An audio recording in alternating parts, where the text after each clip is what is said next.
ಆನೇಕಲ್ ಪಟ್ಟಣದ ತಾಲೂಕು ಪಂಚಾಯಿತಿ ಕಚೇರಿಯ ಮುಂಭಾಗದಲ್ಲಿ ಡಾಕ್ಟರ್ ಬಿಆರ್ ಅಂಬೇಡ್ಕರ್ ಯುವಕರ ಸಂಘದ ವತಿಯಿಂದ ಸ್ಥಾಪಿಸಿರುವ ಅಂಬೇಡ್ಕರ್ ಅವರ ಪುತ್ಥಳಿಯನ್ನು ಆಂಧ್ರಪ್ರದೇಶದ ಚಿಂತಕಿ ವೆನ್ನೆಲಾ ಗದ್ದರ್ ಉದ್ಘಾಟಿಸಿದರು. ಅಂಬೇಡ್ಕರ್ ಅವರ ಪುತ್ಥಳಿ ಉದ್ಘಾಟನೆ ಪ್ರಯುಕ್ತ ಪಟ್ಟಣದ ಪ್ರಮುಖ ಬೀದಿಗಳಲ್ಲಿ ತಮಟೆ ವಾದ್ಯದೊಂದಿಗೆ ಪುತ್ಥಳಿಯನ್ನ ಮೆರವಣಿಗೆ ನಡೆಸಿ ತಾಲೂಕು ಪಂಚಾಯಿತಿ ಆವರಣದಲ್ಲಿ ಪುತ್ಥಳಿಯನ್ನ ಸ್ಥಾಪಿಸಲಾಯಿತು. ತಾಲೂಕು ಪಂಚಾಯಿತಿ ಸಭಾಂಗಣದಲ್ಲಿ ನೀಲಿ ಧ್ವಜಗಳು ರಾರಾಜಿಸಿದವು. ತಾಲೂಕಿನ ವಿವಿಧೆಡೆಯಿಂದ ವಿವಿಧ ಮುಖಂಡರುಗಳು ಆಗಮಿಸಿದ್ದರು. ಕ್ರಾಂತಿ ಗೀತೆಗಳು ಮತ್ತು ಅಂಬೇಡ್ಕರ್ ಅವರ ಕುರಿತ ಗೀತೆಗಳು ಮೊಳಗಿದವು. ವೆನ್ನೆಲಾ ಗದ್ದರ್ ಮಾತನಾಡಿ, ಬಿಆರ್ ಅಂಬೇಡ್ಕರ್ ಅವರು ನಮಗೆ ಪ್ರಜಾಪ್ರಭುತ್ವ ಎಂಬ ಅಸ್ತ್ರವನ್ನು ನೀಡಿದ್ದಾರೆ. ಈ ಅಸ್ತ್ರವನ್ನು ಸದುಪಯೋಗ ಪಡಿಸಿಕೊಳ್ಳಲು ಶಿಕ್ಷಣ ಅತ್ಯಂತ ಅವಶ್ಯಕವಾಗಿದೆ. ಹಾಗಾಗಿ ಪ್ರತಿಯೊಬ್ಬರೂ ಸಹ ತಮ್ಮ ಮಕ್ಕಳಿಗೆ ಉನ್ನತ ಶಿಕ್ಷಣವನ್ನ ಕಲ್ಪಿಸಬೇಕು. ವಿದ್ಯಾರ್ಥಿಗಳು ತಮ್ಮ ಓದನ್ನು ಸಮಾಜಕ್ಕೆ ಕೊಡುಗೆಯಾಗಿ ನೀಡಲು ಬಳಸಿಕೊಳ್ಳಬೇಕು. ವಿದ್ಯೆಯನ್ನು ಸಮಾಜದ ಅಭಿವೃದ್ಧಿ ಬಳಸಬೇಕು. ಅಂಬೇಡ್ಕರ್, ಪೆರಿಯರ್ ಮತ್ತು ಜ್ಯೋತಿಬಾ ಫುಲೆ ಅವರ ಜೀವನ ಮತ್ತು ಸಿದ್ಧಾಂತ ಇಂದಿನ ಯುವಕರಿಗೆ ಆದರ್ಶವಾಗಬೇಕೆಂದರು. ಭಾರತ ಸಂವಿಧಾನ ಅತ್ಯಂತ ಶ್ರೇಷ್ಠವಾದ ಸಂವಿಧಾನವಾಗಿದೆ. ಸಮಾಜದ ನಿರ್ಮಾಣಕ್ಕೆ ಇಂದಿನ ಯುವಕರು ಶ್ರಮಿಸಬೇಕಾಗಿದೆ. ನಮ್ಮ ಹಕ್ಕುಗಳನ್ನು ಪಡೆಯಲು ಹೋರಾಟ ಮಾಡುವ ಅವಶ್ಯಕತೆ ಇದೆ. ಅನ್ಯಾಯದ ವಿರುದ್ಧ ದನಿ ಎತ್ತುವ ಗುಣವನ್ನ ಯುವ ಸಮುದಾಯ ರೂಢಿಸಿಕೊಳ್ಳಬೇಕೆಂದರು. ಶಾಸಕ ಬಿ ಶಿವಣ್ಣ ಮಾತನಾಡಿ, ಅಂಬೇಡ್ಕರ್ ಅವರು ಒಂದು ಸಮುದಾಯಕ್ಕೆ ಸೀಮಿತವಾಗದೆ ಎಲ್ಲ ಸಮುದಾಯದ ಅಭಿವೃದ್ಧಿಗಾಗಿ ಶ್ರಮಿಸಿದ್ದಾರೆ. ಅಂಬೇಡ್ಕರ್ ಅವರ ಚಿಂತನೆಗಳು ಇಂದಿಗೂ ಪ್ರಸ್ತುತವಾಗಿವೆ. ಸಮಾಜದಲ್ಲಿ ಹಿಂದುಳಿದವರು ಮತ್ತು ದಲಿತರನ್ನು ಮುಖ್ಯವಾಹಿನಿಗೆ ತರಲು ಅಂಬೇಡ್ಕರ್ ಅವರ ಮೀಸಲಾತಿ ಕಾರಣವಾಗಿದೆ ಎಂದರು. ಡಾಕ್ಟರ್ ಬಿಆರ್ ಅಂಬೇಡ್ಕರ್ ಯುವಕರ ಸಂಘದ ರಾಜ್ಯ ಘಟಕದ ಅಧ್ಯಕ್ಷ ಮರಸೂರು ಕೃಷ್ಣಪ್ಪ ಮಾತನಾಡಿ, ಅಂಬೇಡ್ಕರ್ ಅವರ ಪ್ರತಿಮೆ ಜ್ಞಾನದ ಸಂಕೇತವಾಗಿದೆ. ಅಂಬೇಡ್ಕರ್ ಅವರ ಪ್ರತಿಮೆಯನ್ನು ನೋಡಿ ಬೆಳೆಯುವುದರಿಂದ ಅವರ ಆದರ್ಶ ಮತ್ತು ಸಿದ್ಧಾಂತಗಳನ್ನು ಜೀವನದಲ್ಲಿ ರೂಪಿಸಿಕೊಳ್ಳಬಹುದಾಗಿದೆ. ಸ್ವಾತಂತ್ರ್ಯ ಬಂದು 7 ದಶಕಗಳು ಕಳೆದರೂ ದಲಿತರ ಮೇಲಿನ ದೌರ್ಜನ್ಯ ಕಡಿಮೆಯಾಗಿಲ್ಲ. ಹಾಗಾಗಿ ಸಂಘಟನೆಯ ವತಿಯಿಂದ ಜನರಲ್ಲಿ ಜಾಗೃತಿ ಕಾರ್ಯಕ್ರಮಗಳನ್ನು ರೂಪಿಸಲಾಗುವುದು. ಶಿಕ್ಷಣ, ಹೋರಾಟ ಮತ್ತು ಸಂಘಟನೆಯ ಸಿದ್ಧಾಂತಗಳನ್ನು ಜನರಿಗೆ ತಿಳಿಸಲಾಗುವುದೆಂದರು. ಜಿಲ್ಲಾ ಪಂಚಾಯಿತಿ ಮಾಜಿ ಅಧ್ಯಕ್ಷ ಕೆಸಿ ರಾಮಚಂದ್ರ, ಕರ್ನಾಟಕ ಜೈ ಭೀಮ್ ಜನಜಾಗೃತಿ ವೇದಿಕೆಯ ರಾಜ್ಯಾಧ್ಯಕ್ಷ ಚಿನ್ನಪ್ಪ, ವೈ ಚಿಕ್ಕಹಾಗಡೆ, ಅಂಬೇಡ್ಕರ್ ಯುವಕರ ಸಂಘದ ಮಹಿಳಾ ಅಧ್ಯಕ್ಷೆ ರೇಣುಕಾ, ವಕೀಲರಾದ ಪ್ರಕಾಶ್ ಪಟಾಪಟ್, ಪುರುಷೋತ್ತಮ್, ಆನಂದ್ ಚಕ್ರವರ್ತಿ, ಮುಖಂಡರಾದ ಶಂಭಯ್ಯ, ಚಿಕ್ಕನಾಗಮಂಗಲ, ಗುರು, ರಾವಣ, ವೆಂಕಟೇಶ್ ಮೂರ್ತಿ, ಪಿ ಮುನಿಯಪ್ಪ, ವರ್ತೂರ್ ಶ್ರೀನಿವಾಸ್, ದೊಡ್ಡೇಶ್, ಸ್ನೇಹಲತಾ ಮತ್ತು ಶ್ರೀನಿವಾಸ್, ಮಂಜುನಾಥ್, ಕೀರ್ತನ, ಲಕ್ಷ್ಮಿ, ಗಣೇಶ್, ಕಾಳಯ್ಯ, ವಿನೋದ್ ಕುಮಾರ್, ಶಿವು ಉಪಸ್ಥಿತರಿದ್ದರು.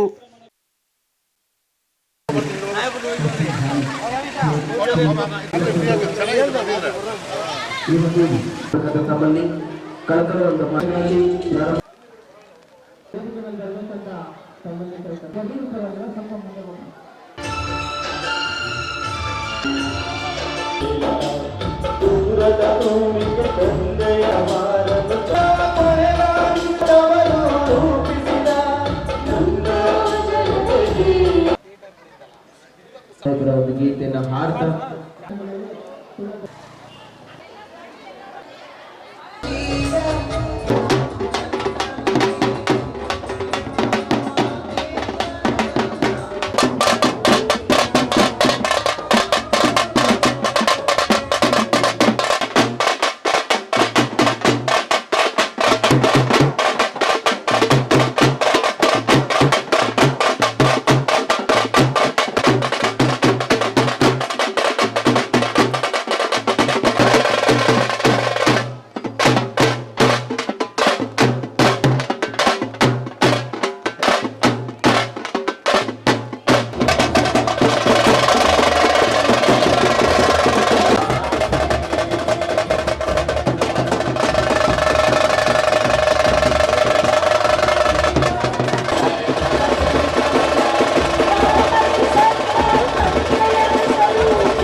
ನಿಮಿಷ ಆಮೇಲೆ ಹಾಕಿದ್ರೆ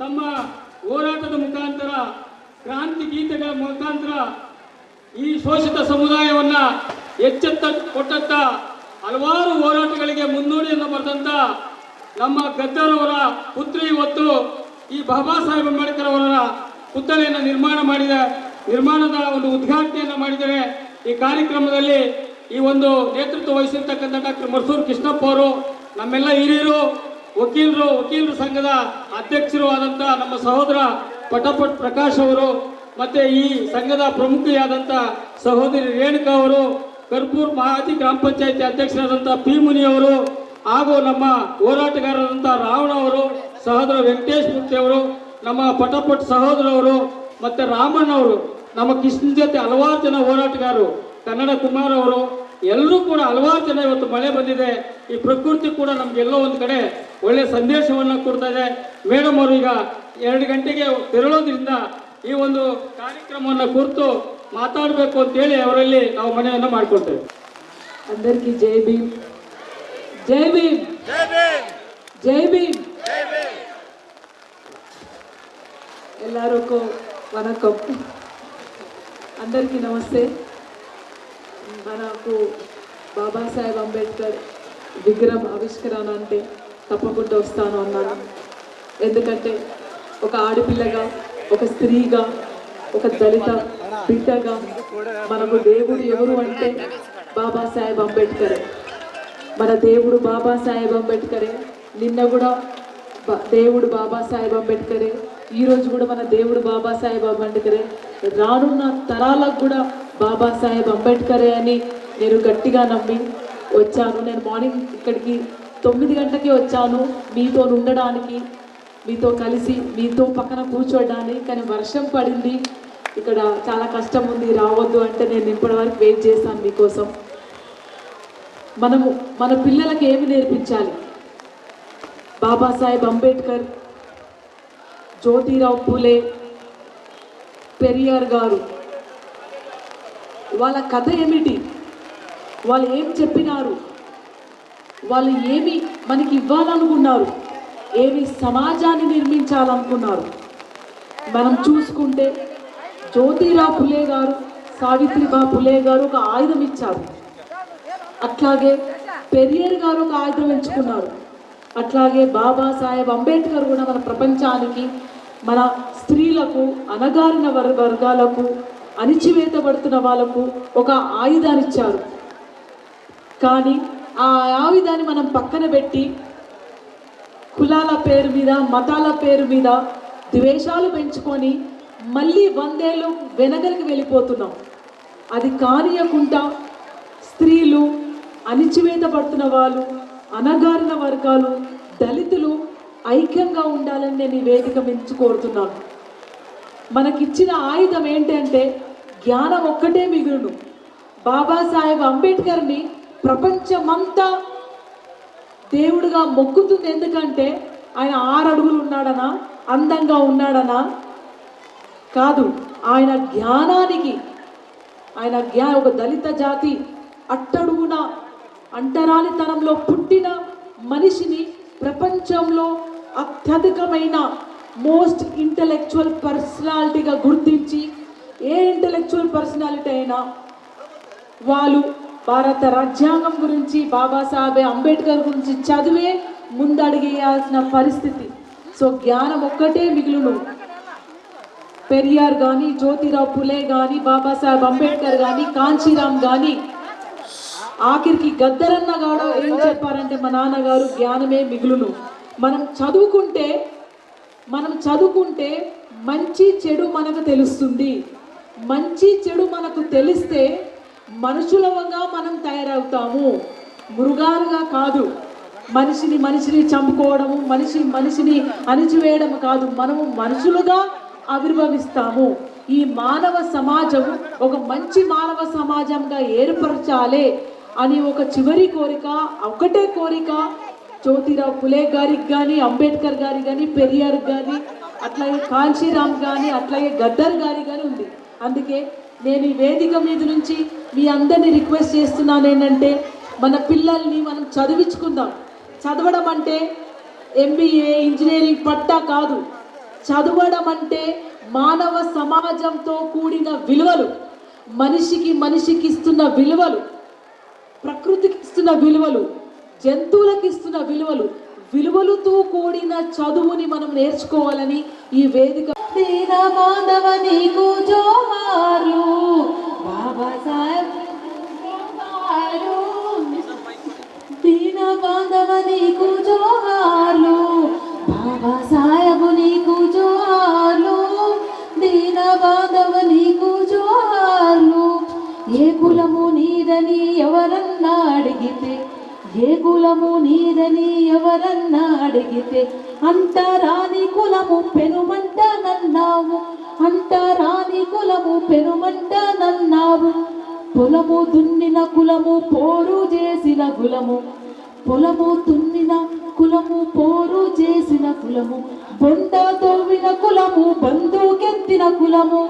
మనం బొంద దోవినము బంధుకెత్తినం. బొంద దోవిన కులము బంధుకెత్తిన కులము. బొంద దోవిన కులము నాదన్నో, బంధుకెత్తిన కులము నాదన్నో. బాబాసాహెబు నీకు జోహార్లు, దీన బాంధవ నీకు జోహార్లు. మానవ జాతికే మచ్చర మనువని, మానవ జాతికే మచ్చర మనువని. మనుధర్మ శాస్త్రాల మర్మమే విప్పావు, మనుధర్మ శాస్త్రాల మనవమే విప్పావు. దోపిడి దొంగల దోపిడిని రక్షించే, దోపిడి దొంగల దోపిడిని రక్షించే. మతాల కులాల మతలబే విప్పావు, మతాల కులాల మతలబే విప్పావు. మతం మత్తును చిత్తు చేసావు, కులం కుత్తుక కత్తిరించావు. మతం మత్తును చిత్తు చేసావు, కులం కుత్తుక కత్తురించావు. బాబాసాహెబు నీకు జోహార్లు, దీన బాంధవ నీకు జోహార్లు. తల్లుల సెల్లల్ల బ్రతుకుల్లో నిప్పైన, తల్లుల సెల్లల్ల బ్రతుకుల్లో నిప్పైన. మత కట్టుబాట్లను బొంద పెట్టాలని, మత కట్టుబాట్లను బొంద పెట్టాలని. హిందూ కోడు బిల్లు లోకానికి అందించి, హిందూ కోడు బిల్లు లోకానికి అందించి. మంత్రి పదవికే టోకరు కొట్టావు, మంత్రి పదవికే టోకరు కొట్టావు. స్త్రీ జాతి బతుకుల్లో వెలుగువైనవు, చరిత్ర పుటలో చరితమైనవు. స్త్రీ జాతి బతుకుల్లో వెలుగువైనవు, చరిత్ర పుటలో నా చరితమైనవు. బాబాసాహెబ్ నీకు జోహార్లు, దీన బాంధవ నీకు జోహార్లు. ఏ కులము నీదని ఎవరన్నా అడిగితే, అంటరాని కులము పెనుమంట నన్నావు, అంటరాని కులము పెనుమంట నన్నావు. కులము దున్నిన కులము పోరు చేసిన కులము, ఆహా, కులము దున్నిన కులము పోరు చేసిన కులము. బొంద దోవిన కులము బంధుకెత్తిన కులము. పెన్ను పట్టిన కులము నాదన్నో, పెన్ను పట్టిన కులము నాదన్నో. ప్రపంచనేలిన కులము నాదన్నో. బాబాసాహెబ్ నీకు జోహార్లు, దీన బాంధవ నీకు జోహార్లు. ఒక పెన్ను బట్టి, ఒక పుస్తకాన్ని బట్టి ప్రపంచాన్ని ఏలినడు ఒక దళిత బిడ్డ, ఒక అనగారిన బిడ్డ బాబాసాహెబ్ అంబేద్కర్. అందుకే ప్రియమైన అన్నలారా, అక్కలారా, నా తల్లులారా, నా తండ్రులారా, రేపు రానున్న మన బిడ్డల్ని, మన చెల్లెల్ని, వాళ్ళ తమ్ముళ్ళకి జ్ఞానాన్ని పంచుదాం. కులము మతము కాదు, మానవ జాతిని అభివృద్ధి పరచాలని నేను అంబేద్కర్ వాదం అనేది ఎవరు ముందు తీసుకుపోతారంటే, అంబేద్కర్ గారు ఆయన ఏం చెప్పాలంటే కుల నిర్మూలన, వర్గ నిర్మూలన గురించి మాట్లాడారు. సో కుల నిర్మూలన, వర్గ నిర్మూలన గురించి మనం పోరు చేయాలి. ఒక మానవ విలువలతో కూడిన సమాజాన్ని ఏర్పరచాలని కోరుతూ ఈ వేదికకు అవకాశం ఇచ్చిన మీ అందరికీ ಧನ್ಯವಾದಗಳು. ಬಾಬಾಸಾಹೇಬ್ ಅಂಬೇಡ್ಕರ್ ಅವರು ಒಂದು ಪೆನ್ನಿನ ರೂಪದಲ್ಲಿ, ಪುಸ್ತಕವನ್ನ ರೂಪದಲ್ಲಿ ಪ್ರತಿಯೊಬ್ಬರು ಕೂಡ ವಿದ್ಯೆಯನ್ನು ಪಡಿಬೇಕು. ಜೊತೆಗೆ ನಮ್ಮ ಪೂರ್ವಿಕರಾದಂಥ ಜ್ಯೋತಿಬಾ ಫುಲೆ ಮಹಾತ್ಮರಾದಂಥ ಈ ಎಲ್ಲ ಮಹನೀಯರ ಒಂದು ಆದರ್ಶ ತತ್ವಗಳನ್ನು ನಮ್ಮ ಇಂದಿನ ಯುವ ಪೀಳಿಗೆಗೆ ತಿಳಿಸಬೇಕಾಗಿದೆ. ಮತ್ತೆ ನಮ್ಮಲ್ಲಿ ಮಾನವ ಬಂಧತ್ವವನ್ನು, ಮನುಷ್ಯತ್ವವನ್ನು ಕಲಿಸಬೇಕಾಗಿದೆ. ಇವತ್ತು ಜಾತಿ ವರ್ಗಗಳ ಪಂಥಗಳನ್ನ ಬದಿಗೊತ್ತಿ ನಾವೆಲ್ಲ ಒಂದೇ ಅಂತಕ್ಕಂಥದ್ದನ್ನ ನಾವೆಲ್ಲ ಮೈಗೂಡಿಸ್ಬೇಕಾಗ್ತದೆ. ಇವತ್ತು ಜಗತ್ತಿನಲ್ಲಿ ಇವತ್ತು ಬಾಬಾ ಸಾಹೇಬ್ ಅಂಬೇಡ್ಕರ್ ಅವರ ಓದಿನ ಮುಖಾಂತರ ಇಡೀ ವಿಶ್ವವನ್ನೇ ಗೆದ್ದಿದ್ದಾರೆ. ಹಾಗಾಗಿ ನಮ್ಮ ಮಕ್ಕಳಿಗೆ ವಿದ್ಯೆಯನ್ನು ಕೊಟ್ಟೆ ಅವರು ಮುಂದಿನ ದಿನಗಳಲ್ಲಿ ನಾವೆಲ್ಲರೂ ಕೂಡ ವಿಶ್ವಮಾನವರಾಗಲಿಕ್ಕೆ ಸಾಧ್ಯ. ಹಾಗಾಗಿ ಪೂರ್ವಿಕರ ವಿಚಾರಧಾರೆಗಳನ್ನ ಮಕ್ಕಳಿಗೆ ತಿಳಿಸಬೇಕು ಅಂತ ತಿಳಿಸ್ಕೊಟ್ಟಂತ ಅಕ್ಕನವರಿಗೆ ವಂದಿಸುತ್ತಾ ಈ ಒಂದು ಕಾರ್ಯಕ್ರಮದಲ್ಲಿ ಮಾಜಿ ಗ್ರಾಮ ಪಂಚಾಯತಿ ಅಧ್ಯಕ್ಷರು ಹೋರಾಟಗಾರರಾದಂಥ ವೆಂಕಟೇಶ್ ಗುರು ಅವರು ಬಂದಿದ್ದಾರೆ. ಅವ್ರಿಗೂ ಕೂಡ ಈ ಸಂದರ್ಭದಲ್ಲಿ ಆಧಾರದ ಸ್ವಾಗತವನ್ನು ಕೋರ್ತೇನೆ. ನಮ್ಮ ಅಣ್ಣ ಪಟಾಪಟ್ ಪ್ರಕಾಶ್ ಅವರು ಮಾತಾಡಬೇಕು ಅಂತೇಳಿ ಮನವಿ ಮಾಡ್ಕೊಡ್ತೇನೆ. ಅಮ್ಮ ಜೈ ಭೀಮ್, ಜೈ ಭೀಮ್. ಮಳೆ ಬರ್ತಾ ಇದೆಯಲ್ಲ, ವಿಮಲಕ್ಕ ಹೇಳಿರೋದು, ಸಾರಿ ವೆನೆಲಕ್ಕ ಹೇಳಿರೋದು ಗೊತ್ತಾಯ್ತಲ್ಲ ನಿಮಗೆ. ಪೆನ್ನಿಡಿದು ಈ ದೇಶದ ಹಣೆ ಬರವನ್ನ ಬರೆದಂತ ವರ್ಗ ಅಂಬೇಡ್ಕರ್ ವರ್ಗ ಅಂತ ಹೇಳಿದ್ದವರು. ಚಪ್ಪಾಳೆ ತಟ್ಟಬೇಕೋ ಬೇಡವಾ? ಪೆನ್ನಿಡಿದು ಈ ದೇಶದ ಹಣೆ ಬರವನ್ನ ಬರೆದಂತ ವಂಶಕ್ಕೆ ಸೇರಿದಂತಹ ನಾವುಗಳು ಇಲ್ಲಿ ಸೇರಿದ್ದೀವಿ ಅನ್ನೋದನ್ನ ನಿಮಗೆ ಅದ್ಭುತವಾದ ಹಾಡಿನ ಮುಖಾಂತರ ನಿಮ್ಗೆ ಹೇಳಿದ್ದಾರೆ. ಹಾಗಾಗಿ ಇವತ್ತು ದೇಶ ಒಂದ್ ಕಡೆ ಹೋಗ್ತಾ ಇದೆ. ಅಂಬೇಡ್ಕರಿಸಂ ಇವತ್ತು ಒಂದು ದೊಡ್ಡ ಪ್ರಶ್ನಾರ್ಥಕವಾದಂತಹ ಚಿಹ್ನೆಯಲ್ಲಿದೆ. ಯಾವ ಬಾಬಾ ಸಾಹೇಬ್ ಅಂಬೇಡ್ಕರ್ ಅವರನ್ನ ಪಾರ್ಲಿಮೆಂಟ್ಗೆ ಬರಬಾರದು ಅಂತೇಳಿ ಬದುಕಿರುತ್ತ ಕಾಲಕ್ಕೂ ಹೊರಗಡೆ ಇಟ್ಟಿದ್ರು, ಇವತ್ತು ಬಾಬಾ ಸಾಹೇಬರು ಜೀವಂತವಾಗಿ ದೇಹ ಬಿಟ್ಟಿದ್ರೂ ಕೂಡ ಜೀವಂತವಾಗಿ ಎಲ್ಲರ ಮನೆಗಳಲ್ಲಿ, ಪಾರ್ಲಿಮೆಂಟ್ಗಳಲ್ಲಿ ಎಲ್ಲರ ಕೈಯಲ್ಲೂ ಬಾಬಾ ಸಾಹೇಬರ ಚಿತ್ರಣ ಪಾರ್ಲಿಮೆಂಟ್ ಅಲ್ಲಿ ಮತ್ತು ವಿಧಾನಸಭೆಗಳಲ್ಲಿ ಇದೆ. ಮನುಷ್ಯ ಬದುಕಿದ್ದಾಗ ಸಾಯೋದಕ್ಕಿಂತ ಸತ್ತ ಮೇಲೆ ಬದುಕಿರೋದಲ್ಲ, ಅದು ನಿಜವಾದ ಜೀವನ. ಈ ಜೀವನಕ್ಕಾಗಿ ನಾವೆಲ್ಲರೂ ಕೂಡ ವಿದ್ಯಾವಂತರಾಗಬೇಕು, ನಾವೆಲ್ಲರೂ ಕೂಡ ಜ್ಞಾನವಂತರಾಗಬೇಕು. ಜ್ಞಾನ ಒಂದೇ ಮಿಗಿಲಿರ್ಬೇಕು, ಜ್ಞಾನ ಒಕ್ಕಟೆ ಮಿಗಿಲಿ ಪೋವಾಲಿ ಅಂತೇಳಿ ಗದ್ದರಣ್ಣವ್ರು ಏನ್ ಹೇಳ್ತಾ ಇದ್ರು. ಆ ಜ್ಞಾನ ಒಂದೇ ಕೊನೆಯವರೆಗೆ ಇರಬೇಕು. ಎಷ್ಟು ಕಷ್ಟ ಆದ್ರೂ ಕೂಡ ನಿಮ್ಮ ಮಕ್ಕಳುಗಳನ್ನ ಕೂಲಿಯಾದ್ರೂ ಮಾಡಿ ನೀವು ವಿದ್ಯಾವಂತರನ್ನಾಗಿ ಮಾಡಬೇಕು. ಆ ಮುಖಾಂತರ ಬಾಬಾ ಸಾಹೇಬರ ವಾರಸುದಾರರಾಗಿ ಈ ದೇಶವನ್ನ ಮುಂದುವರಿಸಬೇಕು ಅಂತ ಹೇಳ್ತಾ, ಈಗ ಅವರಿಗೆ ಫ್ಲೈಟ್ ಟೈಮ್ ಆಗ್ತಾ ಇದೆ. ಹಾಗಾಗಿ ನಾನು ಹೆಚ್ಚು ಮಾತಾಡೋದಿಲ್ಲ, ಬೇರೆ ಸಂದರ್ಭಗಳಲ್ಲಿ ಮಾತಾಡೋಣ. ಈ ಅವಕಾಶ ಕೊಟ್ಟಂತ ನಿಮಗೂ ಮತ್ತು ಬಾಬಾ ಸಾಹೇಬರ ಪುತ್ಥಳಿಯನ್ನ ಆವಿಷ್ಕಾರ ಮಾಡಿದಂತ ಕೃಷ್ಣಪ್ಪ, ರೇಣುಕಾ ಅವ್ರ ಜೊತೆ ಕೈಗೂಡಿಸಿದಂತ ಪಿ ಮುನಿ ಅನೇಕ ಜನರಿಗೆ ನಾನು ವೈಯಕ್ತಿಕವಾಗಿ ಕೃತಜ್ಞತೆಗಳನ್ನ ಹೇಳ್ತೇನೆ. ಯಾರ ಹೆಸರುಗಳು ಇಲ್ಲಿ ತಗೋತಾ ಇಲ್ಲ, ದಯವಿಟ್ಟು ಕ್ಷಮೆ ಇರಲಿ. ನಿಮ್ಗೆಲ್ರಿಗೂ ಕೂಡ ಭೀಮವಂದನೆಗಳನ್ನ ಹೇಳ್ತಾ ನನ್ನ ಮಾತನ್ನ ಮುಗಿಸ್ತೇನೆ. ಜೈ ಭೀಮ್. ಮನ್ಸೂರ್ ಕೃಷ್ಣಪ್ಪ ಅವ್ರ ವೇದಿಕೆ ಮೇಲೆ ಬನ್ನಿ. ಕೃಷ್ಣ ಹೌದಾ? ಒಂದು ಕಡೆ ಇವತ್ತು ನಾವೆಲ್ಲರೂ ಬಂದಿರೋದು ಮಳೆ ಬಂದಿದೆ. ಮಳೆ ಬರೋದೇ ಶುಭ ಲಕ್ಷಣ ಇದೆ.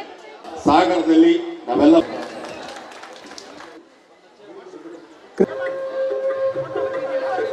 ಅಧ್ಯಕ್ಷರು, ಜನಪ್ರಿಯ ನಾಯಕರಾದಂತ ಸನ್ಮಾನ್ಯ ಕೆ.ಸಿ. ರಾಮಚಂದ್ರ ಅವರು ಇದ್ದಾರೆ.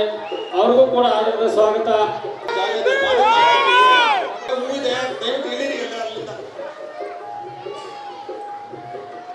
ಪಾದಕ್ಕೆ ಪುಷ್ಪಾರ್ಚನೆ ಮಾಡಿ ಬಂದ್ಬಿಡಿ. ಬನ್ನಿ.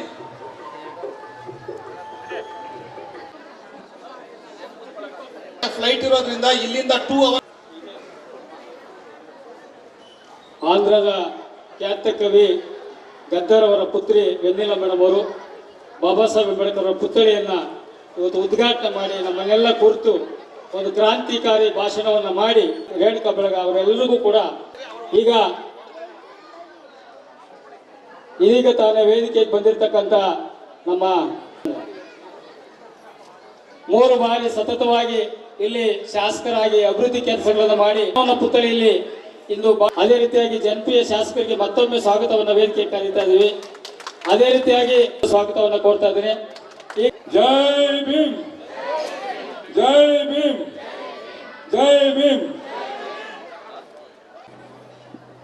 ನಮ್ಮ ತಾಲೂಕಿನ ಡಾಕ್ಟರ್ ಬಾಬಾ ಸಾಹೇಬ್ ಅಂಬೇಡ್ಕರ್ ಸಂಘದ ವತಿಯಿಂದ ನಮ್ಮ ತಾಲೂಕು ಪಂಚಾಯಿತಿಯ ಕಚೇರಿ ಆವರಣದಲ್ಲಿ ಈ ದಿನ ಬಾಬಾ ಸಾಹೇಬ್ ಅಂಬೇಡ್ಕರ್ ಅವರ ಒಂದು ಪುತ್ಥಳಿ ಅನಾವರಣ ಕಾರ್ಯಕ್ರಮದಲ್ಲಿ ಭಾಗವಹಿಸಿರ್ತಕ್ಕಂಥ ನಾಲ್ಕೇಳು ಮತ್ತು ನಮ್ಮ ಮಾಜಿ ತಾಲೂಕು ಪಂಚಾಯಿತಿ ಜಿಲ್ಲಾ ಪಂಚಾಯಿತಿ ಅಧ್ಯಕ್ಷರಾದಂಥ ಕೆ.ಸಿ. ರಾಮಚಂದ್ರರವರೇ, ನಮ್ಮ ಹಿರಿಯ ಮುಖಂಡರಾದಂಥ ಶಿವಪ್ಪನವರೇ, ಕೃಷ್ಣಪ್ಪನವರೇ, ನಮ್ಮ ವೆಂಕಟೇಶ್ವರವರೇ, ಎಲ್ಲ ಗೌರವಾನ್ವಿತ ಮುಖಂಡರುಗಳೇ, ಯಾರು ಕೂಡ ಅನಿತಾ ಭಾವಿಸಬಾರ್ದು, ಎಲ್ಲರೂ ನಮ್ಮ ಮುಖಂಡರುಗಳೇ. ಇವತ್ತು ಒಂದು ಉತ್ತಮವಾದಂಥ ಕೆಲಸವನ್ನು ಡಾಕ್ಟರ್ B.R. ಅಂಬೇಡ್ಕರ್ ಯುವಕ ಸಂಘದ ಎಲ್ಲ ಪದಾಧಿಕಾರಿಗಳು ಮಾಡಿದ್ದಾರೆ. ತಮಗೆ ನಾನು ಹೃದಯಪೂರ್ವಕವಾಗಿ ಅಭಿನಂದನೆಗಳನ್ನು ಸಲ್ಲಿಸ್ತೇನೆ. ಯಾಕೆಂತ ಹೇಳಿದ್ರೆ ಡಾಕ್ಟರ್ ಬಾಬಾ ಸಾಹೇಬ್ ಅಂಬೇಡ್ಕರ್ ಅಂದ ತಕ್ಷಣಕ್ಕೇನೆ ಕೆಲವರಿಗೆ ಡಾಕ್ಟರ್ ಬಾಬಾ ಸಾಹೇಬ್ ಅಂಬೇಡ್ಕರ್ ಒಂದೇ ಒಂದು ಸಮುದಾಯಕ್ಕೆ ಸೀಮಿತವಾಗಿದ್ದಾರೆ ಅನ್ನುವಂಥ ಒಂದು ಮನೋಭಾವ ಸುಮಾರು ದಿನಗಳಿಂದ ಇತ್ತು. ಆದರೆ ಇತ್ತೀಚಿನ ದಿನಗಳಲ್ಲಿ ಅದು ಹೋಗಿ ಅಂಬೇಡ್ಕರ್ ಅವರು ಸರ್ವ ಜನಾಂಗದ ಒಬ್ಬ ನಾಯಕರು ಅನ್ನುವಂಥ ಒಂದು ಭಾವನೆ ಇತ್ತೀಚಿನ ದಿನಗಳಲ್ಲಿ ಬೆಳೀತಾ ಇದೆ. ಇವತ್ತು ಡಾಕ್ಟರ್ ಬಾಬಾ ಸಾಹೇಬ್ ಅಂಬೇಡ್ಕರ್ ಅವರ ಪುತ್ಥಳಿ ಪಾರ್ಲಿಮೆಂಟ್ ಹತ್ರ ಇದೆ. ನಮ್ಮ ರಾಜ್ಯದ ಶಕ್ತಿ ಕೇಂದ್ರವಾದಂಥ ವಿಧಾನಸಭೆ, ಅದೇ ರೀತಿಯಾಗಿ ನಮ್ಮ ತಾಲೂಕು ಪಂಚಾಯತಿ ಆವರಣದಲ್ಲಿ ಕೂಡ ಇವತ್ತು ಪ್ರತಿಮೆಯನ್ನು ಅನಾವರಣ ಮಾಡಿದ್ದೇವೆ. ಈ ಪ್ರತಿಭೆಗಳ ಅನಾವರಣ ಮಾಡುವಂಥ ಉದ್ದೇಶ ಇಷ್ಟೇ, ಅವರು ಮಾಡಿರ್ತಕ್ಕಂಥ ಸಾಧನೆಗಳು, ಅವರು ಯಾರು ಅನ್ನುವಂಥ ಒಂದು ವಿಷಯ ಮುಂದಿನ ಪೀಳಿಗೆಗೆ. ಇವತ್ತು ನಮಗೆಲ್ಲರೂ ಕೂಡ ಡಾಕ್ಟರ್ ಬಾಬಾ ಸಾಹೇಬ್ ಅಂಬೇಡ್ಕರ್ ಯಾರು ಅಂತ ಹೇಳಿದ್ರೆ ಎಲ್ಲರಿಗೂ ಕೂಡ ಗೊತ್ತಿದೆ. ಈ ದೇಶದ ಸಂವಿಧಾನವನ್ನು ರಚನೆ ಮಾಡಿದಂಥವರು, ಮತ್ತು ಈ ಸಂವಿಧಾನ ಈ ಒಂದು ತಳವರ್ಗದ ಸಮುದಾಯಗಳನ್ನು ಮೇಲ್ಕೆತ್ತಲಿಕ್ಕೆ ಒಂದು ಮೀಸಲಾತಿಯನ್ನು ತಂದಂಥ ಮಹಾನ್ ನಾಯಕರು ಅಂಥೇಳಿ ನಮ್ಮೆಲ್ಲರೂ ಕೂಡ ಈಗಿನ ಒಂದು ಪೀಳಿಗೆಗೆ ಗೊತ್ತಿದೆ. ಆದರೆ ಮುಂದಿನ ಪೀಳಿಗೆಗೆ ಡಾಕ್ಟರ್ ಬಾಬಾ ಸಾಹೇಬ್ ಅಂಬೇಡ್ಕರ್ ಅವರು ಯಾರು ಅನ್ನುವಂಥದ್ದು ಗೊತ್ತಾಗಬೇಕು ಅಂತೇಳಿ ಈ ಒಂದು ಪುತ್ಥಳಿಗಳನ್ನು ಅನಾವರಣ ಮಾಡೋದು ಅಂತೇಳಿ ನಾನಾದರೂ ಕೂಡ ಭಾವಿಸಿದ್ದೇನೆ. ಇವತ್ತು ನಾವು ಕೂಡ ಇವತ್ತು ಕೆ.ಸಿ. ರಾಮಚಂದ್ರ ಅವರು ಜಿಲ್ಲಾ ಪಂಚಾಯತಿ ಅಧ್ಯಕ್ಷರಾಗಿದ್ದರು, ತಾಲೂಕ್ ಪಂಚಾಯತಿ ಅಧ್ಯಕ್ಷರಾಗಿದ್ದರು, ಮತ್ತು ನಮ್ಮ ಶಂಬಣ್ಣವರು ಉಪಾಧ್ಯಕ್ಷರಾಗಿದ್ದರು, ತಾಲೂಕ್ ಪಂಚಾಯತಿ ಸದಸ್ಯರಾಗಿದ್ದರು. ಇವತ್ತು ನಾನು ಕೂಡ ಶಾಸಕರಾಗಿದ್ದೇನೆ. ಅದು ನಿಮ್ಮೆಲ್ಲರ ಒಂದು ಆಶೀರ್ವಾದದಿಂದ. ಮತ್ತು ಡಾಕ್ಟರ್ ಬಾಬಾ ಸಾಹೇಬ್ ಅಂಬೇಡ್ಕರ್ ಕೊಟ್ಟಿರ್ತಕ್ಕಂಥ ಮೀಸಲಾತಿಯನ್ನು ಇಲ್ಲ ಅಂತ ಹೇಳಿದ್ರೆ ಯಾರು ಕೂಡ ಆಗ್ಲಿಕ್ಕೆ ಸಾಧ್ಯ ಆಗ್ತಾ ಇಲ್ಲ. ಇವತ್ತು ಪಂಚಾಯತಿ ಮೆಂಬರ್ ಕೂಡ ಆಗೋಕ್ಕಾಗ್ತಾ ಇಲ್ಲ. ಏಕೆಂದರೆ ಅನೇಕ ಜನ ಹಣವಂತರು ಇರ್ತಾರೆ, ಅವ್ರ ಮುಂದ್ಗಡೆ ಯಾರು ಕೂಡ ಚುನಾವಣೆಗಳಲ್ಲಿ ಸ್ಪರ್ಧೆ ಮಾಡಬೇಕು ಅಂತ ಹೇಳಿದ್ರೆ ಯಾರು ಕೂಡ ಶಕ್ತಿಯಲ್ಲಿರ್ತಕ್ಕಂಥ ಜನಗಳಿಗೆ ಗೆಲ್ಲಲಿಕ್ಕೆ ಸಾಧ್ಯ ಆಗಲ್ಲ. ಅಂಥ ಒಂದು ಶಕ್ತಿಯನ್ನು ಕೊಟ್ಟು ಇವತ್ತು ಮೀಸಲಾತಿಯನ್ನು ಕೊಟ್ಟು ಇವತ್ತು ನಾವು ಈ ಒಂದು ಸಮಾಜದಲ್ಲಿ ಮುಖ್ಯವಾಹಿನಿಗೆ ಬರಬೇಕು ಅನ್ನುವಂಥ ಒಂದು ಕಲ್ಪನೆಯನ್ನು ಇಟ್ಟ ನಾಯಕರಾದಂಥ ಡಾಕ್ಟರ್ ಬಾಬಾ ಸಾಹೇಬ್ ಅಂಬೇಡ್ಕರ್ ಅವರ ಪುತ್ಥಳಿಯನ್ನು ಇವತ್ತೇನು ಅನಾವರಣ ಮಾಡಿದರೆ ಇದನ್ನು ನೋಡ್ಕೊಳ್ಳುವಂಥದ್ದು ತುಂಬ ಮುಖ್ಯ. ಕಡೆ ಪುತ್ಥಳಿಗಳ ಅನಾವರಣ ಆಗಿದ್ದಾವೆ, ಆದರೆ ಅನಾವರಣ ಮಾಡೋಕ್ಕೆ ಮಾತ್ರ ಸೀಮಿತ. ಆಮೇಲೆ ಏನಾಗುತ್ತೆ ಅಂತ ಹೇಳಿದ್ರೆ ಅಷ್ಟಕ್ಕೆ ಮುಗಿದೋಯ್ತು. ಆ ರೀತಿಯಾಗಿ ಆಗಬಾರ್ದು. ಯಾಕೆಂತ ಹೇಳಿದ್ರೆ ಅವ್ರು ಯಾವತ್ತೂ ಕೂಡ ಅನಾವರಣ ಮಾಡಲಿಕ್ಕೆ ಸೀಮಿತವಾಗಿ ಇದ್ದು ಮತ್ತು ಮುಂದಿನ ದಿನಗಳಲ್ಲಿ ಅದನ್ನು ಮೇಂಟೈನ್ ಮಾಡಿಲ್ಲ ಅಂತ ಹೇಳಿದ್ರೆ ಮತ್ತೆ ಸ್ವಲ್ಪ ಸಮಸ್ಯೆಗಳಾಗ್ತವೆ, ಬೇರೆ ನೋಡಿದವ್ರಿಗೆ ಬೇರೆ ರೀತಿಯಾದಂಥ ಒಂದು ಸಂದೇಶ ಹೋಗ್ತದೆ. ಆ ರೀತಿಯಾಗಿ ಆಗದಿರೋ ರೀತಿಯಲ್ಲಿ ಎಲ್ಲೆಲ್ಲಿ ಪುತ್ಥಳಿಗಳು ಇವತ್ತು ಅನಾವರಣ ಆಗಿದ್ದಾವೆ ಅದನ್ನು ಯಾವತ್ತೂ ಕೂಡ ಅವರನ್ನು ಗೌರವಿಸುವಂಥ ಕೆಲಸ ನಡೀತಾ ಇದ್ದರೆ ಒಳ್ಳೆಯದಾಗುತ್ತೆ ಅಂತೇಳಿ ಈ ಸಂದರ್ಭದಲ್ಲಿ ಬಯಸ್ತೇನೆ. ಈ ಒಂದು ಪುತ್ಥಳಿ ಅನಾವರಣ ಮಾಡಲಿಕ್ಕೆ ಕಾರಣಕರ್ತರಾಗಿರ್ತಕ್ಕಂಥ ಎಲ್ಲ ಗೌರವಾನ್ವಿತ ಮುಖಂಡರುಗಳಿಗೆ ನಾನು ಹೃದಯಪೂರ್ವಕವಾಗಿ ಮತ್ತೊಮ್ಮೆ ಅಭಿನಂದನೆಗಳನ್ನು ಸಲ್ಲಿಸಿ ನನ್ನ ಮಾತನ್ನು ಮುಗಿಸ್ತಾ ಇದ್ದೇನೆ. ಜೈ ಭೀಮ್, ಜೈ ಭೀಮ್. ಸನ್ಮಾನ್ಯ ಶಾಸಕರಿಗೆ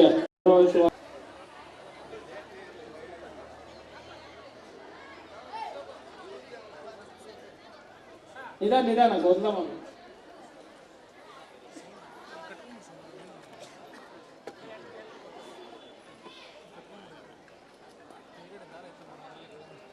ಜೈ ಭೀಮ್, ಜೈ ಭೀಮ್, ಜೈ ಭೀಮ್.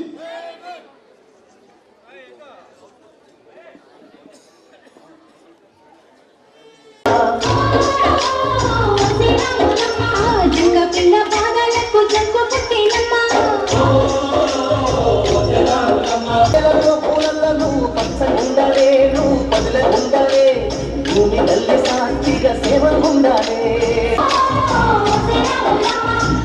ಶಿಕಾರಿಪುರ ಗ್ರಾಮ ಪಂಚಾಯತ್ ಅವರಿಗೆ ಈ ಒಂದು ಮುಖ್ಯಸ್ಥರಾದಂಥ ನರೇಂದ್ರ ಅವರು ವೇದಿಕೆ ಮೇಲೆ ಬನ್ನಿ.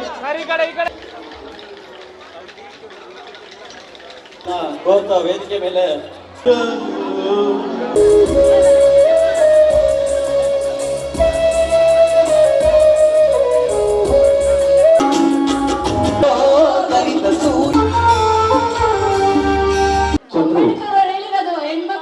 ಗೋಷ್ಠಿಯಲ್ಲಿ ಡಾಕ್ಟರ್ ಎಂ ಅಂಬೇಡ್ಕರ್ ಅವರು ಬಹಳ ಚೆನ್ನಾಗಿ ಊಟಕ್ಕೆ ನಿಮ್ಮ ದಿನನಿತ್ಯದ ಆಹಾರಕ್ಕಾಗಿ ಬಳಸಿ ಅಂತ ಬಹಳ ಅರ್ಥಗರ್ಭಿತವಾದಂತಹ ಮಾತುಗಳು.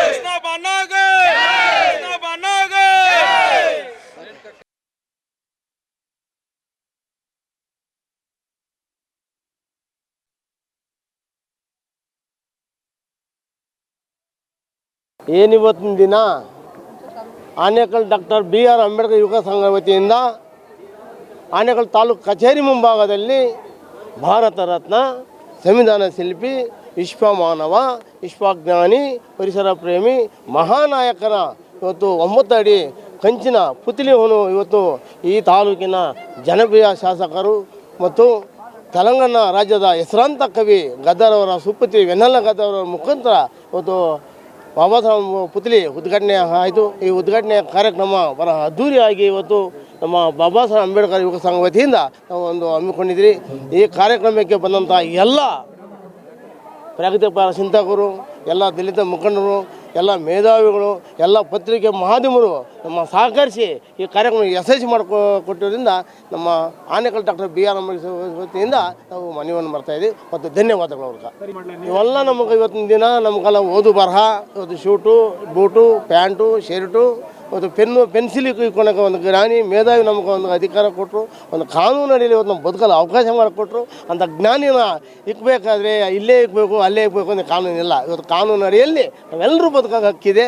ಅದನ್ನೀಗ ಈ ತಾಲೂಕು ವ್ಯಾಪ್ತಿಯಲ್ಲಿ ಒಂದು ಸರ್ಕಾರಿ ಕಚೇರಿ ಮೊದಲು ಯಾರೂ ಇಕ್ಕಿಲ್ಲ, ಇಕ್ಕಬೇಕು ಅಂತ ತೀರ್ಮಾನ ತಗೊಂಡು ನಮ್ಮ ಸಂಘಟನೆಯಿಂದ ಒಂದು ಸರ್ಕಾರದಿಂದ ಒಂದು ಪೂರ್ವ ಅನುಮತಿ ತಗೊಂಡು ನಾವು ಈ ಉದ್ಘಾಟನೆ ಕಾರ್ಯಕ್ರಮ ಮಾಡ್ತಾ ಇದ್ದೀವಿ. ಏನಿವತ್ತು ನಮ್ಮ ಆನೇಕಲ್ ಶಾಸಕರಾದ ಹೆಮ್ಮೆಯ ಒಂದು ನಾಯಕ ಬಿ ಶಿವಣ್ಣವರು ಈ ನಮ್ಮ ಡಾಕ್ಟರ್ BR ಅಂಬೇಡ್ಕರ್ ಪುತ್ಥಳಿಯನ್ನು ಅನಾವರಣ ಮಾಡಿದ್ರು. ಹಾಗಾಗಿ ನಮಗೆಲ್ಲ ಖುಷಿಯಾಗಿದೆ. ಈ ಎಲ್ಲ ನಾವು ನಿನ್ನೆ ನೈಟಿಂದ ಬೆಳಗಿನ ಜಾವ 4 ಗಂಟೆವರೆಗೂ ನಿದ್ದೆ ಮಾಡಿದೆ. ನಮ್ಮ ಡಾಕ್ಟರ್ BR ಅಂಬೇಡ್ಕರ್ ಪುತ್ಥಳಿಯನ್ನು ನಾವು ಅನಾವರಣ ಮಾಡಿದ್ದೀವಿ. ಹಾಗೆ ಅತಿ ಹೆಚ್ಚು ಜನಸಂಖ್ಯೆಯಲ್ಲಿ ಎಲ್ಲ ಬಂದು ಯಶಸ್ವಿ ಮಾಡಿದ್ದೀರಾ. ಹಾಗೆ ನಮ್ಮ ಎಲ್ಲ ಅಂಬೇಡ್ಕರ್ ವಾದಿಗಳು, ಅಂಬೇಡ್ಕರ್ ಅವರ ಒಬ್ಬ ಅನುಯಾಯಿಗಳಾಗಿರ್ಬೋದು, ಅಂಬೇಡ್ಕರ್ ಅವರ ಒಂದು ಸಾಧಕರಾಗಿರ್ಬೋದು, ಎಲ್ಲ ಈ ಒಂದು ನಮ್ಮ ಅಂಬೇಡ್ಕರ್ ಒಂದು ಪುತ್ಥಳಿ ಅನಾವರಣದಲ್ಲಿ ಪಾಲ್ಗೊಳ್ಳಿದ್ದೀರಾ. ಹಾಗೂ ಮೀಡಿಯಾದವರು ಬಂದಿದ್ದೀರಾ. ಹಾಗೂ ತಮಟೆ ವಾದ್ಯದಲ್ಲಿ ನಮ್ಮ ಡಾಕ್ಟರ್ BR ಅಂಬೇಡ್ಕರ್ ರಾತ್ರಿ 12 ಗಂಟೆ ಸಮಯದಲ್ಲಿ ನಾವು ಬಂದು ಮೆರವಣಿಗೆ ಮುಖಾಂತರ ತಂದು ಇಲ್ಲಿ ಅನಾವರಣ ಮಾಡಿದ್ವಿ. ಬೆಳಗಿನ ಜಾವ ಬಂದು 4 ಗಂಟೆಗೆ ನಾವಿಲ್ಲಿ ಸೇರಿಸೋಷ್ಟು ಟೈಮ್ ಆಯಿತು. ಹಾಗೆ ಇಲ್ಲಿ ಊಟದ ವ್ಯವಸ್ಥೆನೂ ಮಾಡಿದ್ದಾರೆ. ಮತ್ತು ನಮ್ಮ ಜೈ ಶ್ರೀರಾಮ್ ಕೋಲಾಟ ಸಂಘದಿಂದ ಕೋಲಾಟ ಕಾರ್ಯಕ್ರಮವನ್ನು ಮಾಡಿದ್ವಿ. ಹಾಗೆ ಸಾಧಕರಿಗೆ ಪ್ರಶಸ್ತಿಗಳನ್ನು ಒಂದು ವಿತರಣೆ ಮಾಡುವಂಥ ಕೆಲಸನೂ ಮಾಡಿದ್ದೀವಿ. ಹಾಗೆ ಡಾಕ್ಟರ್ ಮರ್ಸೂರು ಕೃಷ್ಣಪ್ಪ ನೇತೃತ್ವದಲ್ಲಿ ಡಾಕ್ಟರ್ BR ಅಂಬೇಡ್ಕರ್ ಅವರ ನೇತೃತ್ವ ಚೆನ್ನಾಗಿ ನಡೆದಿದೆ. ಹೀಗಾಗಿ ನಿಮ್ಮೆಲ್ಲರಿಗೂ ನಮ್ಮ ಜೈ ಭೀಮ್ ವಂದನೆಗಳನ್ನು ಈ ಮುಖಾಂತರ ತಿಳಿಸ್ತಾ ಇದ್ದೀನಿ. ಮೊದಲಿಗೆ ಈ ದಿನ ಆನೇಕಲ್ ತಾಲೂಕಿನ ಸರ್ಕಾರಿ ತಾಲೂಕು ಪಂಚಾಯಿತಿ ಆವರಣದ ಮುಂಭಾಗದಲ್ಲಿ ಆನೇಕಲ್ ತಾಲೂಕಿನ ಯುವ ಮುಖಂಡ, ಹೋರಾಟಗಾರ, ಸಹೋದರ, ಗೆಳೆಯ ಡಾಕ್ಟರ್ ಎಂ ಕೃಷ್ಣಪ್ಪ ಅವರು ಸ್ವಯಂ ಪ್ರೇರಣೆಯಿಂದ ಇವತ್ತು ಒಬ್ಬ ಚುನಾಯಿತ ಪ್ರತಿನಿಧಿಗಳು ಬಾಬಾ ಸಾಹೇಬ್ ಅಂಬೇಡ್ಕರ್ ಅವರ ಮೀಸಲು ಪಡೆದಂಥ, ಅವರ ಸಂವಿಧಾನದ ಅಡಿಯಲ್ಲಿ ಮೀಸಲಲ್ಲಿ ಆಯ್ಕೆಯಾದಂಥ ಜನಪ್ರತಿನಿಧಿಗಳು ಮಾಡ್ತಕ್ಕಂಥ ಕೆಲಸವನ್ನು ಇವತ್ತು ಚರಿತ್ರೆಯಲ್ಲಿ ಅಚ್ಚಳಿಯದಂತೆ ಉಳಿತಕ್ಕಂಥ ಒಂದು ಕೆಲಸವನ್ನು ಮಾಡಿದ್ದಾರೆ. ಏನಪ್ಪ ಅಂತೇಳಿದ್ರೆ, ನಮ್ಮೆಲ್ಲರ ವಿಮೋಚಕ, ಸಂವಿಧಾನ ಶಿಲ್ಪಿ, ಭಾರತ ರತ್ನ ಡಾಕ್ಟರ್ BR ಅಂಬೇಡ್ಕರ್ ಅವರ ಕಂಚಿನ ಪುತ್ಥಳಿಯನ್ನು ಇಲ್ಲಿ ನಿರ್ಮಾಣ ಮಾಡಿ ಅವರು ಇಂದಿನ ಯುವಜನರಿಗೆ ಮತ್ತು ಭಾಳಷ್ಟು ಅಂಬೇಡ್ಕರ್ ಅವರ ಹೆಸರನ್ನು ಹೇಳ್ಕೊಂಡು ಜೀವನವನ್ನು ಸಾಗಿಸಿದವರಿಗೆ ಒಬ್ಬ ಮಾದರಿ ಯುವಕನಾಗಿ ಇವತ್ತು ಮರ್ಸೂರು ಕೃಷ್ಣಪ್ಪ ಅವರು ಹೊರಹೊಮ್ಮಿದ್ದಾರೆ. ಅವರಿಗೆ ನಾನು ಅಭಿನಂದನೆಯನ್ನು ಸಲ್ಲಿಸ್ತೇನೆ. ಮರ್ಸೂರು ಕೃಷ್ಣಪ್ಪ ಅವರಿಗೆ ಅಭಿನಂದನೆ ಸಲ್ಲಿಸ್ತೇನೆ. ಯಾಕಂತ ಹೇಳಿದ್ರೆ ಇವತ್ತಿನ ದಿನಗಳಲ್ಲಿ ಹಲವಾರು ಜನ ಸಂಘಟನೆಗಳು ಮತ್ತು ಜನಪ್ರತಿನಿಧಿಗಳು ಪ್ರತಿ ವರ್ಷಕ್ಕೊಮ್ಮೆ ಅಂಬೇಡ್ಕರ್ ಅವರ ವಿಚಾರಧಾರೆಗಳನ್ನು ಜಯಂತಿಗಳ ಮುಖಾಂತರ ಮಾಡ್ತಾರೆ. ಆದರೆ ಇವತ್ತು ಮಸೂರ್ ಕೃಷ್ಣಪ್ಪ ಅವರು ಒಂದು ಸರ್ಕಾರಿ ಕಚೇರಿ ಮುಂಭಾಗದಲ್ಲಿ ಅಂಬೇಡ್ಕರ್ ಪುತ್ಥಳಿಯನ್ನು ಅವರ ಬಳಗ ಸಹೋದರಿ ರೇಣುಕಾ ಅವರು ಕೂಡ ಕೈ ಜೋಡಿಸಿದ್ದಾರೆ. ಮತ್ತು ಅವರಿಗೆಲ್ಲ ಯಾರೆಲ್ಲ ಸಪೋರ್ಟ್ ಮಾಡಿದರೆ ಅವರೆಲ್ಲರಿಗೂ ನಾನು ಭೀಮವಂದನೆಗಳನ್ನು ಸಲ್ಲಿಸುತ್ತಾ, ಪುತ್ಥಳಿಯ ವಿಚಾರದ ಜೊತೆಗೆ ಏನಪ್ಪ ಅಂತ ಹೇಳಿದ್ರೆ ಆ ಪುತ್ಥಳಿಯನ್ನು ನೋಡಿದ ತಕ್ಷಣ ಅಂಬೇಡ್ಕರ್ ಅವರ ನೆನಪುಗಳು ಮತ್ತು ಅವರ ಆದರ್ಶಗಳು ಯುವ ಜನರಿಗೆ ಬರಬೇಕು. ಮತ್ತು ಇಲ್ಲಿ ಹಲವಾರು ಸರ್ಕಾರಿ ಇಲಾಖೆ ಅಧಿಕಾರಿಗಳು ಜನಪ್ರತಿನಿಧಿಗಳು ಬಂದಂಥ ಸಂದರ್ಭದಲ್ಲಿ ಇದು ಸರ್ಕಾರಿ ಕಚೇರಿ ಆಗಿದ್ದಂಥ ಸಂದರ್ಭದಲ್ಲಿ ಇನ್ನು ಮುಂದಿನ ದಿನಗಳಲ್ಲಿ ಅಂಬೇಡ್ಕರ್ ಸಾಹೇಬರ ಪುತ್ಥಳಿ ನೋಡೋ ಹೊತ್ತಿಗೆ ಇಲ್ಲಿ ದೀನದಲಿತರು ಅಲ್ಪಸಂಖ್ಯಾತರಿಗೆ ಭಾಳ ಬೇಗ ಕೆಲಸ ಕಾರ್ಯಗಳಾಗಬೇಕು. ಯಾಕಂತ ಹೇಳಿದ್ರೆ ಇವತ್ತು ಅಂಬೇಡ್ಕರ್ ಅವರು ಈ ದೇಶ ಕಂಡಂಥ ಮಹಾನ್ ಒಂದು ಶಕ್ತಿ ಅವರು. ಶೋಷಿತರು, ಹಿಂದುಳಿದ, ಅಲ್ಪಸಂಖ್ಯಾತರು ಎಲ್ಲರಿಗೂ ಕೂಡ ಸಂವಿಧಾನದಲ್ಲಿ ಮೀಸಲಾತಿಯನ್ನು ಒದಗಿಸಿಕೊಟ್ಟಂಥ ಮಹಾ ಚೈತನ್ಯ. ಇವತ್ತು ಎಲ್ಲೋ ಒಂದು ಕಡೆ ನಮ್ಮನ್ನು ಆಳ್ತಕ್ಕಂಥ ಸಮುದಾಯಗಳು ಅಂಬೇಡ್ಕರ್ ಅವರನ್ನು ಕೇವಲ ತೋರ್ಪಡಿಕೆಗಾಗಿ ಒಂದು ಭಾವಚಿತ್ರಗಳನ್ನು ಅಥವಾ ಒಂದು ಕಾರ್ಯಕ್ರಮಗಳನ್ನು ಮಾಡ್ತಾಯಿದ್ದಾರೆ. ನಿಜವಾಗಿ ಅವರ ಜೀವನ ಚರಿತ್ರೆಯನ್ನು ಅಳವಡಿಸ್ಕೊಳ್ಳಲು ಇವತ್ತು ವಿಫಲ ಆಗ್ತಾಯಿದ್ದಾರೆ. ಯುವಕರು ಕೂಡ ಎಲ್ಲೋ ಒಂದು ಕಡೆ ಈತಿನ ಮೊಬೈಲು, ಫೇಸ್ಬುಕ್ಕು, ವಾಟ್ಸಪ್ಪುಗಳ ಇದರ ಮತ್ತು ಈ ಆಧುನಿಕ ಮತ್ತು ಈ ಖಾಸಗೀಕರಣದ ಹೊಳೆಯಲ್ಲಿ ಎಲ್ಲ ಯುವ ಜನರು ಇವತ್ತು ತೇಲ್ಕೊಂಡು ಹೋಗ್ತಾ ಇದ್ದಾರೆ. ಹಾಗಾಗಿ ಈ ಬಲಿಷ್ಠ ಭಾರತ ಏನಾದರೂ ಇರಬೇಕಾದ್ರೆ ಅಂಬೇಡ್ಕರ್ ಬರೆದಿರ್ತಕ್ಕಂಥ ಸಂವಿಧಾನ ಯಥಾವತ್ತಾಗಿ ಜಾರಿಗೆ ಬರಬೇಕು. ಕಳೆದ 75 ವರ್ಷಗಳಾಯಿತು ನಮಗೆ ಸ್ವಾತಂತ್ರ್ಯ ಬಂದು. ಬಾಬಾ ಸಾಹೇಬ್ ಅಂಬೇಡ್ಕರ್ ಅವರು ಭಾಳ ಪವಿತ್ರವಾದ ಒಂದು ನಮಗೆ ಎಲ್ಲ ಸಮುದಾಯಕ್ಕೆ ಒಂದು ಗ್ರಂಥವನ್ನು ಬಳಕೊಟ್ಟಿದ್ದಾರೆ, ಅದು ಸಂವಿಧಾನ. ಇವತ್ತು ಸಂವಿಧಾನ ಯಥಾವತ್ತಾಗಿ ಜಾರಿಗೆ ಬಂದಿಲ್ಲ. ಕಾರಣ ಏನಪ್ಪ ಅಂದರೆ ನಮ್ಮನ್ನು ಆಳ್ತಕ್ಕಂಥವ್ರು, ನಾವು ಆಯ್ಕೆ ಮಾಡ್ತಕ್ಕಂಥವ್ರಿಗೆ ಆ ಸಂವಿಧಾನವನ್ನು ಜಾರಿಗೆ ತರ್ತಕ್ಕಂಥ ಕಲ್ಪನೆ ಇಲ್ಲ. ಹಾಗಾಗಿ ಇವತ್ತು ಅಂಬೇಡ್ಕರ್ ಅವರ ಇಡೀ ವಿಶ್ವದಲ್ಲಿ ಅತಿ ಹೆಚ್ಚು ಪುತ್ಥಳಿಗಳು ಯಾವುದಾದ್ರು ಇದ್ದರೆ ಅದು ಅಂಬೇಡ್ಕರು. ಹಾಗಾಗಿ ಇವತ್ತು ಕೃಷ್ಣ ಜೊತೆಯಲ್ಲಿ ಯಾರೆಲ್ಲ ಕೈ ಜೋಡಿಸಿದ್ದಾರೆ ಅವರಿಗೆ, ಮತ್ತು ವಿಶೇಷವಾಗಿ ನಮ್ಮ ತಾಲೂಕಿನ ಶಾಸಕರಿಗೆ ಮತ್ತು ನಮ್ಮ ಕಾರ್ಯನಿರ್ವಹಣಾಧಿಕಾರಿಗಳಂತ ಮಂಜುನಾಥ್ ರೆಡ್ಡಿ ಅವ್ರಿಗೂ ಕೂಡ ನಾನು ವೈಯಕ್ತಿಕವಾಗಿ ನಮ್ಮ ತಾಲೂಕಿನ ಎಲ್ಲ ಶೋಷಿತ ಸಮುದಾಯ ಪರವಾಗಿ ನಮ್ಮ ಕಾರ್ಯನಿರ್ವಹಣಾಧಿಕಾರಿಗಳಾದಂಥ ಮಂಜುನಾಥ್ ರೆಡ್ಡಿ ಅವರಿಗೂ ಕೂಡ ನಾನು ಅವರಿಗೆ ಅಭಿನಂದನೆ ಸಲ್ಲಿಸ್ತೇನೆ. ಯಾಕಂತ ಹೇಳಿದ್ರೆ ಅವ್ರಿಗೂ ಕೂಡ ಭಾಳ ಜನ ಒತ್ತಡವನ್ನು ಹಾಕಿದ್ದಾರೆ, ನನ್ನ ಗಮನಕ್ಕೆ ಬಂದಿದೆ. ಆದರೆ ಇಂಥ ಒಂದು ಕಾರ್ಯಕ್ರಮವನ್ನು ಸಹಕಾರ ಮಾಡಬೇಕಾದ್ರೆ ಅವರು ಕೂಡ ಸಹಕಾರವನ್ನು ಕೊಟ್ಟಿದ್ದಾರೆ, ಶಾಸಕರು ಕೂಡ ಬೆಂಬಲಿಸಿದ್ದಾರೆ. ಮತ್ತು ಪಕ್ಷಾತೀತವಾಗಿ, ಜಾತ್ಯತೀತವಾಗಿ ಈ ಒಂದು ಮೂರ್ತಿಯನ್ನು ಇಲ್ಲಿ ಪ್ರತಿಷ್ಠಾಪನೆ ಮಾಡಲಿಕ್ಕೆ ಕಾರಣಪುತ್ರವರಿಗೆ ವಿಶೇಷವಾಗಿ ಅಭಿನಂದನೆ ಸಲ್ಲಿಸ್ತೇನೆ. ಮತ್ತು ಕೃಷ್ಣ ಅವರ ಈ ಕಾರ್ಯ ನಿರಂತರವಾಗಿ ಚರಿತ್ರೆಯಲ್ಲಿ ಉಳಿತಕ್ಕಂಥ ಕೆಲಸ ಇದಾಗಿದೆ. ಮುಂದಿನ ದಿನಗಳಲ್ಲಿ ನಾನು ಕೃಷ್ಣಲ್ಲಿ ಮನೆ ಮಾಡ್ಕೊತೀನಿ, ನೀವೆಲ್ಲಾದರೂ ಒಂದು ಪ್ರತಿಮೆ ಮಾಡಬೇಕಾದ್ರೆ ಸಾವಿತ್ರಿ ಬಾಪುಲೆ ಪುತ್ಥಳಿಯನ್ನು ನೀವು ಮಾಡಬೇಕು ಅಂತ ನಾನು ಕೇಳ್ಕೊತೀನಿ. ಯಾಕಂತ ಹೇಳಿದ್ರೆ ಇವತ್ತಿನ ಶಿಕ್ಷಣ ವ್ಯವಸ್ಥೆಯನ್ನು ನಮ್ಮೆಲ್ಲ ಸಮುದಾಯಕ್ಕೆ ಕೊಟ್ಟವರು ಜ್ಯೋತಿ ಬಾಪುಲೆ, ಸಾವಿತ್ರಿ ಬಾಪುಲೆ. ಹಾಗಾಗಿ ಸ್ವಾತಂತ್ರ್ಯ ಪೂರ್ವದಲ್ಲಿ ಅಂಬೇಡ್ಕರ್ ಮುಂಚಿತವಾಗಿ ಈ ಶಿಕ್ಷಣವನ್ನು, ಕ್ರಾಂತಿಯನ್ನು, ಇವತ್ತು ಈ ಶಿಕ್ಷಣವನ್ನು ಕೊಟ್ಟಂಥವ್ರು ಮರೀತಾ ಇದ್ದಾರೆ. ಯಾರು ಮೂಲ ಪುರುಷರು? ಸಾವಿತ್ರಿ ಬಾಪುಲೆ, ಜ್ಯೋತಿ ಬಾಪುಲೆ. ಅವರ ಪುತ್ಥಳಿಯನ್ನು ಮುಂದಿನ ದಿನಗಳಲ್ಲಿ ನಿಮಗೆ ಶಕ್ತಿ ಇದೆ, ಯಾವುದಾದ್ರೂ ಒಂದು ಶಿಕ್ಷಣ ಸಂಸ್ಥೆ ಆವರಣದಲ್ಲಿ ಮಾಡಬೇಕು ಅಂತೇಳಿ ಮನವಿಯನ್ನು ಮಾಡಿಕೊಂಡು, ಮತ್ತೊಮ್ಮೆ ಇವತ್ತು ಮಾಧ್ಯಮದಲ್ಲೂ ಕೂಡ ಇವತ್ತು ಮಳೆಯಲ್ಲೂ ಕೂಡ ಜನ ಇವತ್ತು ಅಂಬೇಡ್ಕರ್ ವಿಚಾರವಾಗಿ ಇವತ್ತು ಇಷ್ಟೊಂದು ಜನ ನಿಂತಿದ್ದಾರೆ. ಇದಕ್ಕೆ ಬಂದಂಥ ಎಲ್ಲ ಗಣ್ಯರಿಗೂ ತುಂಬ ಹೃದಯ, ಮತ್ತು ನನ್ನನ್ನು ಕರೆಸಿ ನನ್ನ 2 ವಿಚಾರಗಳನ್ನು ಹಂಚ್ಕೊಳ್ಳಿಕ್ಕೆ ಅವಕಾಶ ಮಾಡಿಕೊಟ್ಟಂಥ ಈ ಎಲ್ಲ ತಂಡಕ್ಕೆ ತುಂಬ ಹೃದಯ ವಂದನೆಗಳನ್ನು ಸಲ್ಲಿಸ್ತೇನೆ. ಜೈ ಭೀಮ್.